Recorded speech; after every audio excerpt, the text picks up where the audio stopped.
Olá, tudo bem com você? Estou aqui no Parque Indígena, em Campo Grande, um lugar maravilhoso, um lugar abençoado para passar uma tarde aqui, passar um dia. E você está convidado, você que estiver aqui em Campo Grande ou passar por aqui, visite esse lugar. É um lugar muito maravilhoso.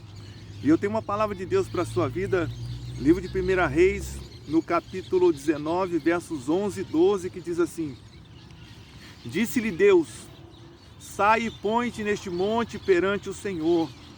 E eis que passava o Senhor um grande e forte vento que fendia os montes e despedaçava as penhas diante do Senhor. Porém, o Senhor não estava no vento. Depois do vento, um terremoto, mas o Senhor não estava no terremoto. Depois do terremoto, um fogo, mas o Senhor não estava no fogo. E depois do fogo, um cício tranquilo e suave, ou uma voz tranquila e suave.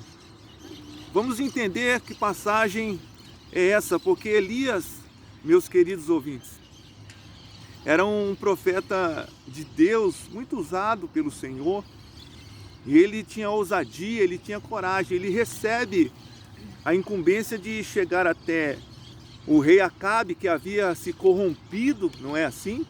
Casado com Jezabel, que era uma profetisa de Baal, levando assim todo o povo a se corromper também diante de Deus, diante da presença do Senhor. E agora ele chega até o rei e diz: olha, conforme a minha palavra, por 3 anos e 6 meses não vai cair uma gota de orvalho. E isso se cumpre. E Elias então sai de cena e o rei Acabe começa a procurar Elias para tirar a sua vida. E ele manda um dos seus servos buscar a Elias. E quando os 3 anos e 6 meses se finda, ele volta. E agora ele faz um desafio. Ele convoca todos no Monte Carmelo, 450 profetas de Baal, 400 profetas de Aserá e todo o povo de Israel, todo o povo escolhido por Deus. E aí ele diz: olha, quem sabe ele sobe numa pedra, numa rocha, e levanta o seu dedo de profeta e diz: até quando cocheareis vós entre 2 pensamentos? Quem quiser servir a Baal vai para este lado, e quem quiser servir a Deus, ao Senhor, vai para esse lado. Mas hoje vão ter que sair de cima do muro. E aí ele faz um desafio dizendo: olha, nós vamos levantar aqui um altar. E nesse altar nós vamos deitar os animais. E você vai orar ao seu Deus, e depois eu vou orar ao meu Deus. O Deus que responder a oração com fogo e consumir esse holocausto, esse é o Deus verdadeiro no qual nós vamos nos curvar. E tem mais uma coisa: vocês podem começar a orar primeiro. E os profetas de Baal então começam a orar, a clamar a Baal. E já era meio-dia e Baal de nada aparecer. E Elias diz: olha, grita mais alto, clama mais alto, quem sabe Baal está viajando, ou quem sabe ele está dormindo, não é? E aí os profetas de Baal começam a apelar, a se chicotearem, a se degladiarem, a sangrarem para chamar a atenção de Baal, e Baal nada de aparecer. E agora Elias diz: olha, é minha vez de clamar. E ele diz: olha, traga baldes com água, faz um rego em volta do altar, derrama esses baldes de água em cima do holocausto até os regos se encherem de água. E aí ele começa a clamar a Deus verdadeiro. E Elias nem termina a sua oração. E Deus então manda um fogo do céu e consome aquele holocausto. Agora Elias mata todos os profetas de Baal e foge, porque ameaçado por Jezabel, ele tenta fugir da presença de Jezabel. E agora ele encontra uma dificuldade muito grande, porque ele está no deserto. E Deus então sustenta Elias, lhe dá comida, e por 2 vezes ele é alimentado e caminha 40 dias e 40 noites, e agora ele entra numa caverna. E é aí que eu quero que você entenda. Ele se esconde dentro de uma caverna. Agora paramos e analisamos um homem que era destemido, um homem que era corajoso, um homem que tinha coragem de colocar o dedo no nariz de um rei, dizendo aquilo que Deus havia dito para que ele dissesse. E agora ele foge. Preste atenção.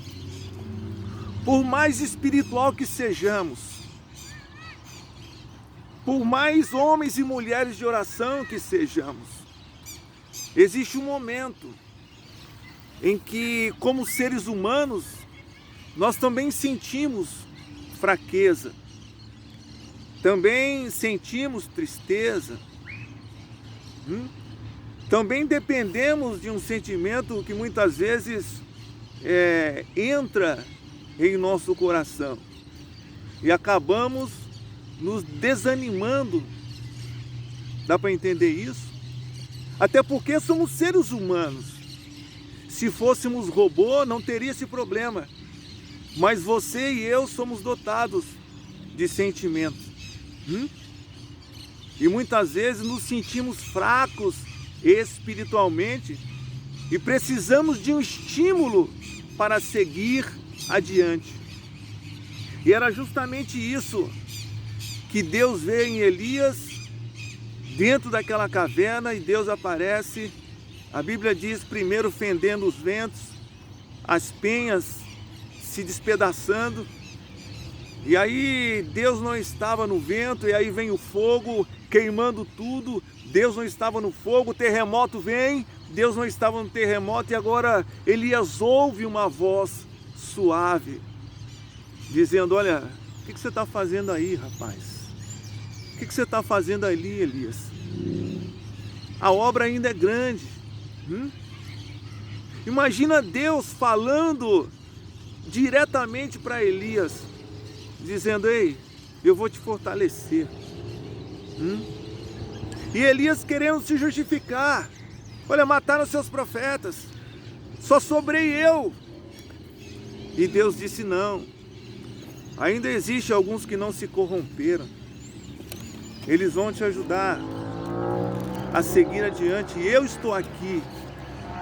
Ei, quem sabe você está passando por essa situação, por uma situação de adversidade, de fraqueza espiritual.